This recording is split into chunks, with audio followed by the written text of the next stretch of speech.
에베소서 2장 1절부터 7절까지 말씀 한 절씩 교독합니다. 그는 허물과 죄로 죽었던 너희를 살리셨도다.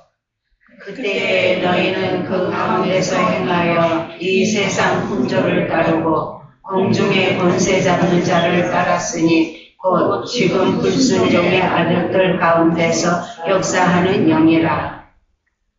전에는 우리도 다 그 가운데서 우리 육체의 욕심을 따라 지내며 육체와 마음의 원하는 것을 하여 다른 이들과 같이 본질상 진노의 자녀였더니 긍휼이 풍성하신 하나님이 우리를 사랑하신 그 큰 사랑을 인하여 허물로 죽은 우리를 그리스도와 함께 살리셨고 너희는 은혜로 구원을 받은 것이라.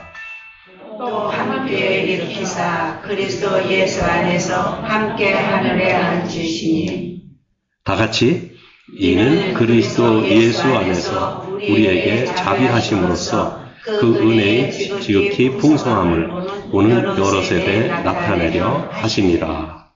아멘. 예수님은 우리의 죄를 대속하기 위해서 십자가에서 고난당하시고 죽으셨습니다. 우리는 요한복음 말씀을 들으면서 지난주일까지 19장에서 이런 말씀을 계속 살펴왔습니다. 그 예수님의 대속적인 죽음을 통해서 우리에게 이루어진 그 은혜는 오늘 본문 1절 말씀에 이렇게 말씀하고 있습니다. 그는 허물과 죄로 죽었던 너희를 살리셨도다. 그는 예수님은 허물과 죄로 죽었던 우리를 살리셨도다. 이렇게 말씀하십니다. 예수님의 십자가 대속을 통해서 이루어진 일은 죽었던 우리를 다시 살리시는 일이었습니다. 이 죽었던 육체가 다시 살아날 때 그것을 우리는 부활이라고 말합니다. 또 영원히 죽은 인간이 다시 생명을 얻는 것, 우리는 그것을 거듭났다고 말합니다. 중생이라고 말합니다. 우리는 요한복음의 남은 말씀들 20장과 21장 말씀을 통해서 부활에 관한 말씀을 앞으로 계속 또 듣게 될 것입니다. 근데 예수님은 십자가에서 죽으시고 영원히 육체를 떠났어요. 그리고 육체는 무덤 속에 장사 지낸 바 되었습니다. 그 죽었던 예수님의 육체 영원히 다시 찾아왔습니다. 그래서 썩어가던 육체 영원히 다시 찾아왔을 때 그 썩어가던 육체는 다시 살아났습니다. 이것이 예수님의 부활이며 예수님의 부활은 육체로 다시 사신 것을 말합니다. 부활하신 예수님을 성경은 부활의 첫 열매라고 말씀하세요. 부활의 첫 열매? 앞으로 그리스도의 영이 있는 우리들, 그리스도의 영이 있는 사람들이 죽었다가 언젠가 주님 다시 오시는 날 그 육체로 다시 살아날 것입니다. 그러면 그때 예수님이 부활의 첫 열매가 되시고 그 후에 우리가 부활하게 되는 것입니다. 우리들도 육체로 부활하게 되는 거예요. 그런데 우리는 그보다 더 근본적인 생명을 얻었습니다. 예수님을 믿음으로 말미암는 구원이 우리가 얻은 생명입니다. 우리가 우리 죄를 자백하고 예수님을 우리의 구주와 주님으로 영접했을 때 우리 안에 예수의 영이신 성령께서 들어오십니다. 성령님은 우리 안에 오셔서 우리를 하나님의 사람, 예수님의 사람, 성령의 사람으로 새 사람이 되게 하여 주세요. 그래서 옛사람은 지나갔고 성령의 사람으로 새롭게 된 것입니다. 그래서 이것을 성령으로 거듭났다, 성령으로 다시 태어났다 이렇게 말하는 겁니다. 이것을 중생이라고 말합니다. 앞으로 저는 이 중생에 대한 말씀을 한 4주 동안에 나누어서 좀 구체적으로 말씀드리고자 합니다. 첫째는 오늘은 중생의 의미에 대해서 중생을 정의해보고, 둘째는 중생의 필요, 왜 중생이 필요한가, 세 번째는 중생을 어떻게 중생할 수 있는가, 중생의 방법에 대해서, 그리고 중생한 그 결과는 무엇인가, 이것들에 대해서 말씀을 먼저 나누도록 하겠습니다. 그 다음에 이제 부활에 대한 말씀을 계속 이어가도록 하겠습니다. 오늘도 본문 말씀을 먼저 이제 좀 강해한 후에 중생의 의미를 좀 정리해 보려고 합니다. 첫째, 우리는 이미 죄로 죽었습니다. 우리는 이미 죄로 죽었어요. 2절, 3절 말씀에 보면은 1절에는 이미 죽었었다고 허물과 죄로 죽었던 너희를 살리셨도다 한 다음에 2절, 3절에 이렇게 말씀합니다. 그때, 어떤 때입니까? 우리가 죽음 상태에 있었던 그때를 말합니다.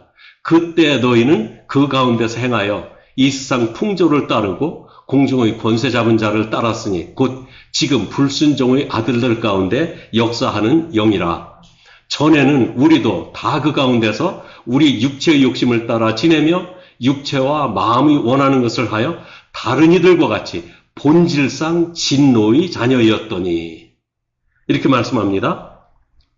우리가 죽었던 상태가 어떤 것이었는지 말씀해 주는데 그 가운데서 행하여 어떤 가운데서 행하냐면 죽은 상태에서 살았다 그런 말씀이에요. 죽어 있을 때 우리는 공중의 권세 잡은 자를 따라서 살았다 이렇게 말씀합니다. 공중의 권세 잡은 자를 따라 사는 삶. 공중의 권세 잡은 자는 어떤 영적인 존재인데 지금 불순종의 아들들 가운데 역사하는 영이다 이렇게 말씀하고 있습니다. 공중 권세 잡은 자를 따라 사는 삶, 그것이 무엇입니까? 세상의 풍조를 따라서 살았던 것이라 이렇게 말씀하고 있어요. 자, 하나님의 뜻대로 살아야 될 사람이 세상 풍조를 따라 사는 것, 이것을 죽은 것이라고 그래요. 이게 제가 표현하면 삶과 죽음은 정반대인데 죽은 삶이다. 이게 말이 안 되는 것 같지만 우리 성경적으로는 죽은 삶이라는 게 말이 됩니다. 그래서 공중권세 잡은 자를 따라 사는 삶, 세상 풍조를 따라 사는 것이 그것이 공중권세 잡은 자를 따라 사는 삶이라고 그래요. 하나님의 뜻대로 살아야 될 사람이 세상 풍조를 따라 사는 것, 그것이 죽은 것이라고 성경은 말씀합니다. 그때는 다 불순종의 아들들 가운데 육체의 욕심을 따라 살았다 이렇게 설명하고 있죠. 육체의 욕심을 따라 지내면 육체와 마음이 원하는 것을 하여 다른 이들과 같이 본질상 진노의 자녀였다. 육체가 원하는 대로 살았다. 그런 말씀입니다. 우리가 구원받기 전에는 본질상 진노의 자녀였습니다. 우리는 이 사실을 인정하고 예수 그리스도의 구원을 믿어야 합니다. 세상 모든 사람들은 반드시 예수님을 믿고 구원을 받아야 됩니다. 이거는 다른 초이스가 없어요. 제가 자주 말씀드리는 것은 아닙니다만 좀 강조해 드리는 거는 제가 이렇게 좀 말하는 것이 달콤하다거나 좀 소프트하다거나 어떤 그러질 못해요. 그래서 목사 되는 것을 자꾸 안 하려고 핑계대고 뒤로 미뤘어요. 그러다가 도저히 하나님께서 저를 안 놔주시는 것 같아서 이제 목사가 되기로 결심할 때 내가 할 수 있는 건 예수 믿고 구원받으라는 것밖에 내가 달리 전할 말이 없다.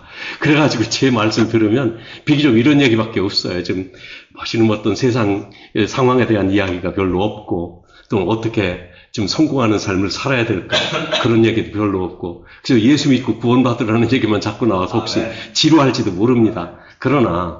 그래서 여기다 제가 그런 얘기를 했더니 집사님 우리가 하나 써붙입시다 해가지고 써붙였는데 오는 사람들마다 주 예수를 믿으라 그리하면 너와 네 집이 구원을 받으리라. 이것 때문에 저는 이런 말씀을 계속 드립니다. 그런데요, 제가 예수님을 믿고 보니까 세상에 사는 모든 사람들이 반드시 예수님을 믿고 구원을 받아야 될 사람들이에요. 그냥 구원받지 않으면 멸망받을 것이 세상 사는 사람들의 삶입니다. 성경은 세상과 우리는 다르다고 말해요. 세상과 우리 믿는 사람들의 세계는 다르다고 말합니다. 우리는 하나님의 세계에 살고 있습니다. 세상은 공중 권세 잡은 자의 세계입니다. 공중 권세 잡은 자는 사탄을 말합니다. 하나님은 땅을 정복하고 땅을 다스리는 권세를 사람에게 주셨어요. 사람을 창조하시면서 뭐라고 했습니까? 너희는 땅을 정복하라. 하늘에 나는 것, 또 물에 사는 것, 공중에서 물속의 고기와 땅 위에 있는 모든 것을 다스려라. 그러니까 하늘과 땅의 모든 것을 다스릴 수 있는 권세를 우리 인간에게 주셨습니다. 우리 사람은 하나님의 뜻을 따라서 땅을 다스려야만 됐어요. 그런데 사람이 에덴 동산에서 선악과를 따먹음으로 사탄에게 굴복하고 사탄에게 땅을 다스리는 권세를 사탄에게 넘기고 말았어요. 언제 넘겼다고 했느냐? 여러분, 사탄에게 굴복해서 사탄 말 들음으로 인해서 그것은 사탄에게 나의 권세를 넘긴 것. 나는 당신의 말을 듣겠습니다. 그것이 선악과를 따먹은 결과입니다. 그래서 이와같이 그때 사탄에게 모든 것을 넘겼어요. 이때부터 피조물의 대표인 인간은 사탄의 지배를 받게 되었고 인간에게 맡겨주었던 이 모든 땅을 다스리는 권세, 이것이 사탄의 권세에 들어가고 말았습니다. 모든 사람이 공중권세 받은 자의 지배 아래서 살고 있습니다. 공중권세 잡은 마귀의 지배를 받으며 세상적인 생활 기준에 따라서 살아가고 있다, 그런 말입니다. 그래서 육체와 마음이 원하는 대로 살고 있었다. 그렇습니다. 세상 사람들 지금 자기네들 어떻게 하면 성공할까? 어떻게 하면 보람 있게 살까? 그런데 알고 보면 어떤 하나님을 믿는 믿음 안에서 보람을 찾는 것이 아니라 내가 생각하는 대로 보람을 찾고 있어요. 자기 생각대로 세상을 따라서 세상 기준에 맞추어서 살아가고 있다고 말씀하십니다. 그런데 이것을 성경에서는 그건 산 것이 아니라 죽은 것이다, 이렇게 말씀하고 있는 거예요. 두 번째, 하나님은 죽었던 우리를 사랑하셨습니다. 4절은 우리가 다시 살게 된 구원의 근거가 무엇인지 말씀해 주십니다. 긍휼이 풍성하신 하나님이 우리를 사랑하신 그 큰 사랑을 인하여 허물로 죽은 우리를 그리스도와 함께 살리셨고, 구원의 근거는 하나님이 우리를 사랑하시는 사랑입니다. 하나님은 긍휼이 풍성하십니다. 우리는 하나님과 원수가 되어 죄인이었지만 하나님은 풍성하신 긍휼로 우리를 불쌍히 여기셨어요. 이것이 하나님의 사랑입니다. 우리를 불쌍히 여기는 거. 사랑을 뭘로 표현할까 하다가 제가 우리 아이들을 사랑하는 마음을 제 속에서 느꼈거든요. 뒤늦게 둔 아이들이었지만 정말 이 자식 사랑은 누구도 빼앗을 수 없고 비교할 수 없는 사랑이 자식 사랑이구나. 근데 자식을 사랑하는 것이 뭔가 보니까 자식들이 하는 거를 긍휼히 여기는 마음이더라고요. 그게 사랑이었어요. 요한복음 3장 16절 말씀은 정말 하나님의 사랑이 이렇게 나타났다고 우리에게 말씀해 주신 너무나 귀한 말씀입니다. 하나님의 세상을 어느 정도 사랑했다고요? 이처럼 사랑하사. 이처럼 사랑하셔서 무슨 일을 하셨습니까? 독생자를 주셨으니 이는 그를 믿는 자마다 멸망하지 않고 영생을 얻게 하려 하심이라. 하나님이 우리를 지극히 사랑하셔서 독생자를 주셨다고 말씀하십니다.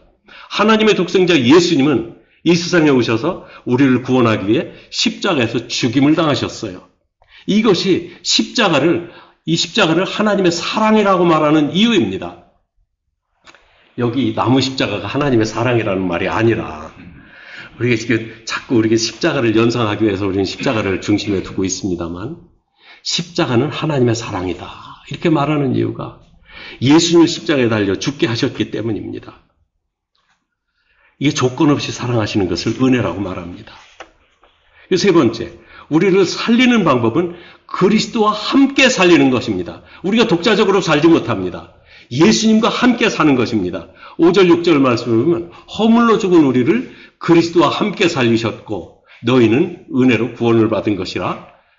긍휼이 풍성하신 하나님이 우리를 사랑하신 그 큰 사랑을 인하여 이렇게 말씀하십니다.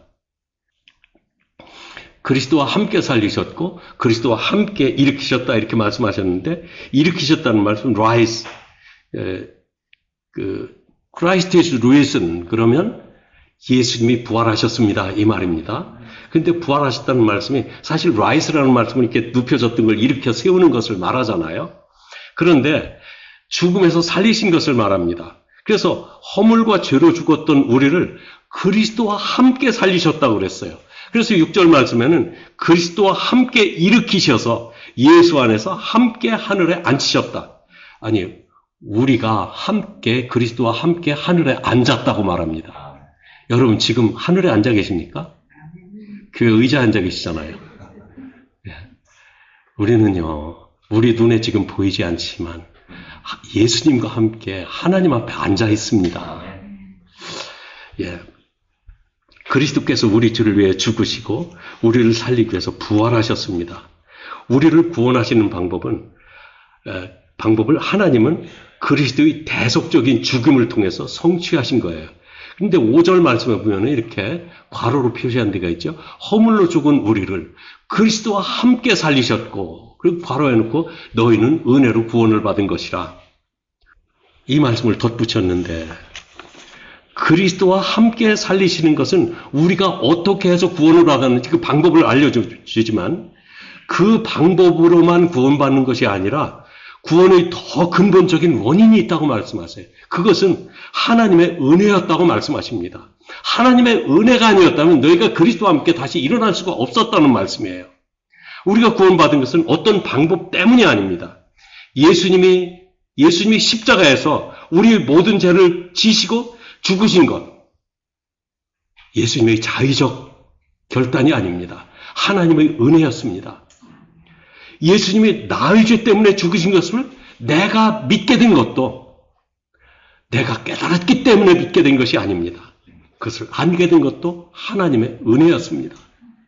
우리가 믿으면 구원 얻을 수 있게 된 것도 하나님의 은혜 때문입니다. 그래서 우리가 믿고 구원받은 모든 것이 다 하나님의 은혜라는 말입니다. 그래서 하나님의 은혜를 생각하면 우리가 지금 살고 있는 것, 여기에 나와 앉아있는 것, 또 집에 가서 살고 있는 모든 삶이 하나님의 은혜 아래서 사는 그런 삶이라는 것을 알게 됩니다. 그리고 네 번째는 구원받은 우리는 하나님의 사랑을 나타내야 된다고 말씀합니다. 오늘 7절 말씀입니다. 여기에 보면 이는 그리스도 예수 안에서 우리에게 자비하심으로써 그 은혜의 지극히 풍성함을 오는 여러 세대에 나타내려 하심이라. 우리에게 이와 같이 구원을 이루어 주시는 이유는 예수 안에서 우리에게 자비하심으로써 그 은혜의 지극히 풍성함, 하나님의 은혜의 지극히 풍성함을 여러 세대에 나타내게 하려고 우리를 구원해 주셨다 말씀하십니다. 하나님이 은혜로우신 분이라는 것을 선전하게 하기 위해서 은혜로 우리를 구원해 주셨다고 하셨어요.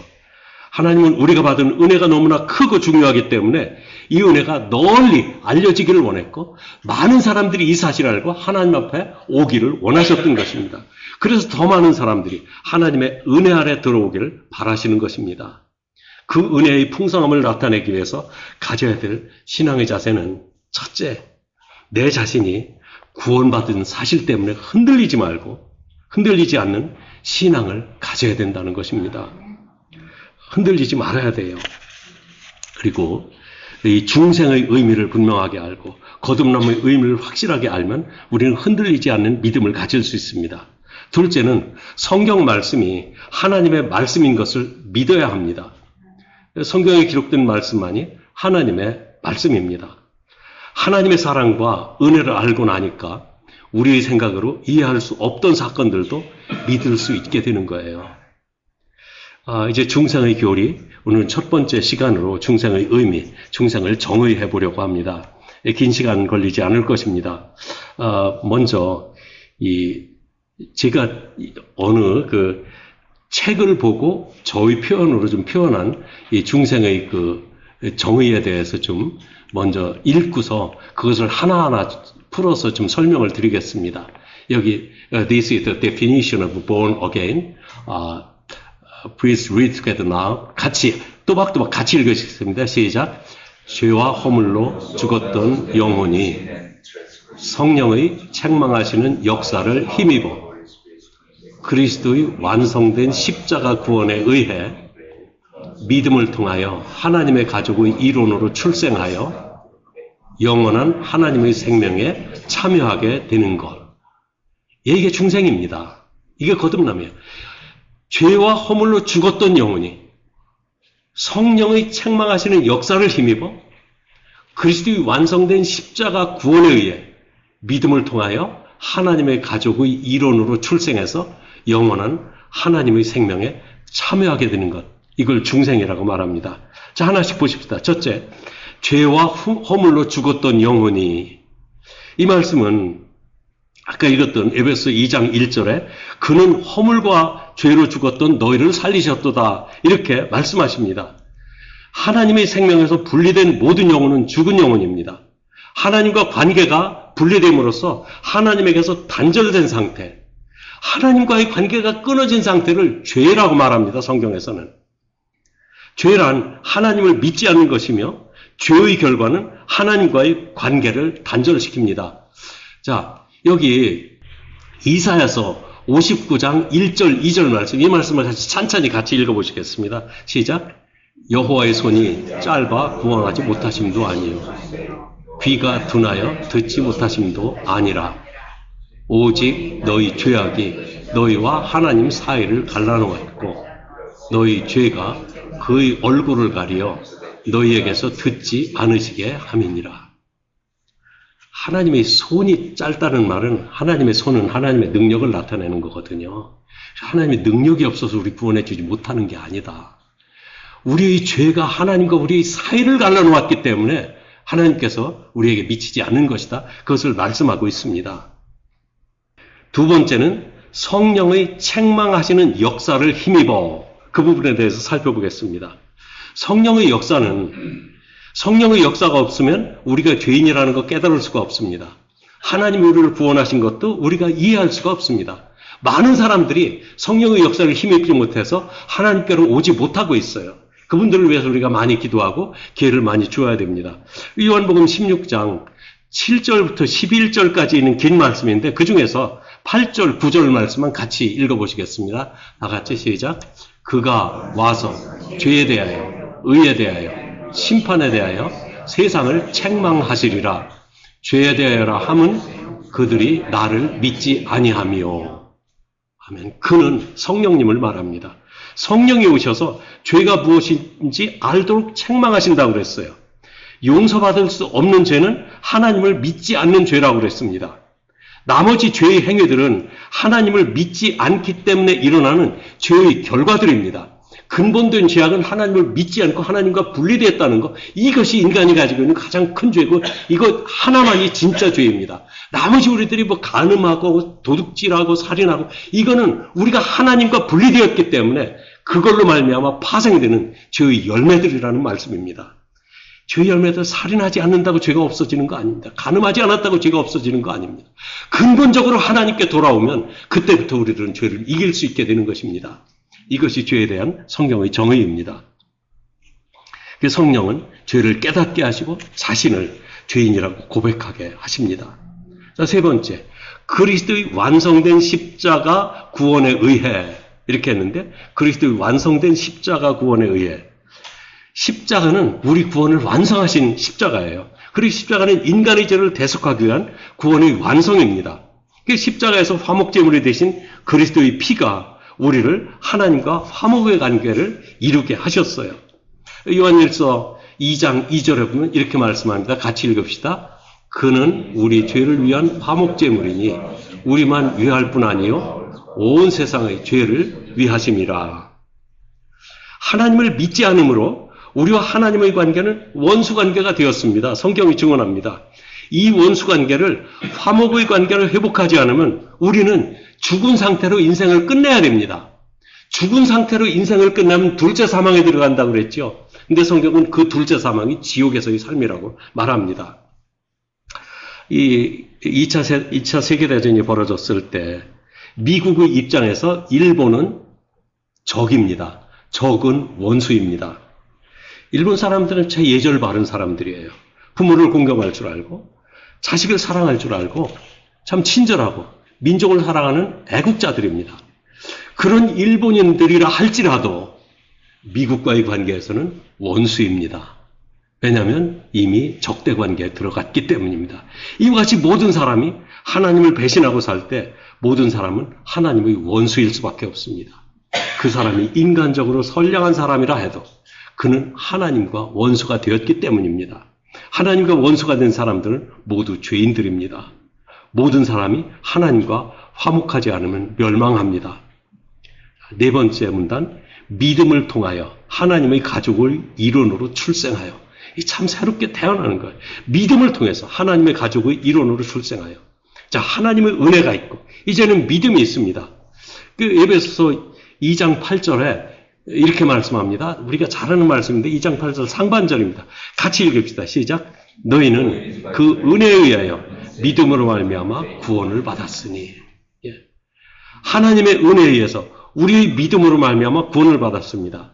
그런데 이 구원을 받은 결과가 어떠하냐면 2장 19절, 에베소서 2장 19절입니다. 같이 읽읍시다. 그러므로 이제부터 너희는 외인도 아니요 나그네도 아니요 오직 성도들과 동일한 시민이요 하나님의 권속이라. 권속이라는 말은 한 가족이라는 말입니다. 성도들과 동일한 시민이 됐다. 에베소 사람들, 우상 숭배하던 사람들이 예수님을 믿음으로 그리스도인들과 똑같은 하나님의 가족이 됐다. 이걸 말하는 겁니다. 성령으로 거듭난 사람들은 하나님의 가족입니다. 중생한 그리스도인은 하나님 나라의 시민입니다. 하나님 나라의 가족이면 하나님 나라를 상속할 수 있는 위치에 들어간 거예요. 하나님 나라에서 살 자격이 있는 사람이 되었다. 그런 말입니다. 중생한 그리스도인들은 하나님 나라에 소속되었고 하나님의 영광을 위해서 살아야 합니다. 우리 인류가 살아가는 삶에서 최대의 가치가 무엇이겠습니까? 우리의 삶을 통해서 하나님의 영광 받으신다는 거예요. 우리가 하나님의 영광을 나타낼 수 있다는 것입니다. 다섯째 끝으로 영원한 하나님의 생명에 참여하게 되는 것. 얼마나 놀라운 축복인지 모릅니다. 요한복음 15장 11절 12절에는 예수님이 나의 안에 거하라. 내가 포도나무에 너는 가지다. 이 가지는 포도나무에 붙어 있어야 된다. 이러면서 예수님과 하나가 되게 되라는 그런 말씀을 하는 가운데 내가 이것을 원하는 것은 너희 안에 이것을 갖게 하기 위함이다. 말씀하는데 같이 읽어보십시다. 시작. 내가 이것을 너희에게 이름은 내 기쁨이 너희 안에 있어. 너희 기쁨을 충만하게 하려 함이라. 내 계명은 곧 내가 너희를 사랑한 것 같이 너희도 서로 사랑하라 하는 이것이니라. 아멘. 우리가 하나님을 사랑하고 하나님의 사랑 안에 거하면 서로 사랑할 수 있게 되고 그 사랑으로 하나님을 알게 되고 그래서 예수님을 믿을 때 예수님이 가졌던 기쁨이 있습니다. 그 기쁨을 우리도 가질 수 있다고 그래요. 여러분, 창조주 하나님이 우리 인류에게 주신 첫 번째 선물이며 가장 큰 선물이 뭔지 아시죠? 에덴 동산을 주셨잖아요. 한번 기억해 보시기 바랍니다. 이 나무에게는 나무가 살 수 있는 환경으로 땅을 주셨어요. 물고기에게는 물고기가 살 수 있는 환경으로 물을 주셨어요. 사람에게는 사람이 살 수 있는 환경으로 에덴 동산을 주셨어요. 무엇을 의미하는지 아시죠? 물고기는 물을 떠나면 안 됩니다. 나무는 땅에서 뽑히면 안 됩니다. 사람은 에덴을 떠나면 안 됩니다. 그런데 그 에덴의 의미는 기쁨이라는 뜻입니다. 사람이요, 아무리 많이 가져도, 많이 높아져도 기쁨이 없으면 하루도 못 살아요. 한 시간도 못 살아요. 우리에게는 기쁨이 필요합니다. 즐거움이 필요합니다. 행복이 필요합니다. 하나님은 이것을 주셨는데 예수님이 내 안에 붙어 있으라. 내 안에 와서 거하라. 왜냐하면 예수님이 가지신 기쁨을 우리도 누리게 하기 위해서 다시 우리를 회복시켜 주시는 거예요. 정말 하나님의 생명에 참여한다는 것은 하나님처럼 사는 것을 말합니다. 하나님은 본래 인간을 하나님의 형상과 모양대로 창조하셨어요. 하나님의 형상을 따라 창조하신 것은 하나님처럼 살도록 창조하셨다는 말씀입니다. 우리는 천국에서 하나님처럼 살게 될 것입니다. 이제 중생의 정의 5가지 내용을 다시 한번 기억해 보시기 바랍니다. 제가 천천히 다시 읽겠습니다. 이걸 오늘 다 외우지는 못할 것입니다. 그러나 이런 줄거리를 좀 이해하시면 중생이라는 게 이거구나 좀 자리가 잡히리라고 믿습니다. 죄와 허물로 죽었던 영혼이 성령의 책망하시는 역사를 힘입어 그리스도의 완성된 십자가 구원에 의해 믿음을 통하여 하나님의 가족의 일원으로 출생하여 영원한 하나님의 생명에 참여하게 되는 것. 여러분, 그리스도의 대속을 통해서 죽었던 우리가 다시 살아났습니다. 우리는 영원히 죽지 않는 영생을 가졌습니다. 독생자 예수님을 아낌없이 십자가에서 죽게 하신 아버지 하나님은 사랑이 지극히 크신 하나님이십니다. 풍성한 하나님의 긍휼과 넘치도록 우리를 사랑하신 하나님의 사랑, 우리에게도 넘치도록 믿으시고 감사하는 우리의 삶이 되시기를 바랍니다. 그래서 하나님의 넘치는 긍휼과 사랑이 여러분 모두에게 항상 충만하기를 주님의 이름으로 축복합니다. 아멘.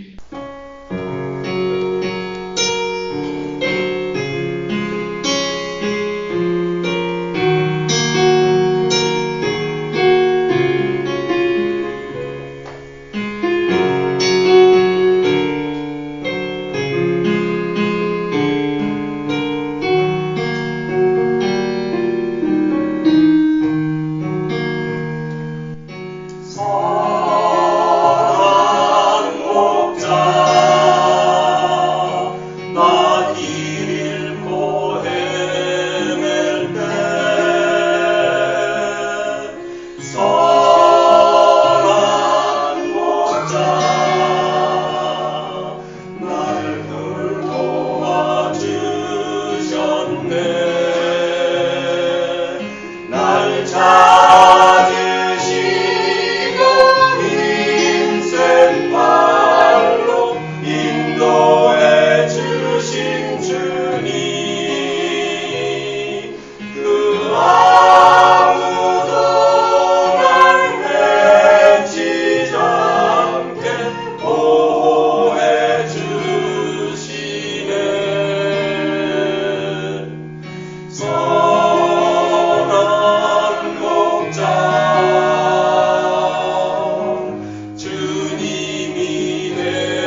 소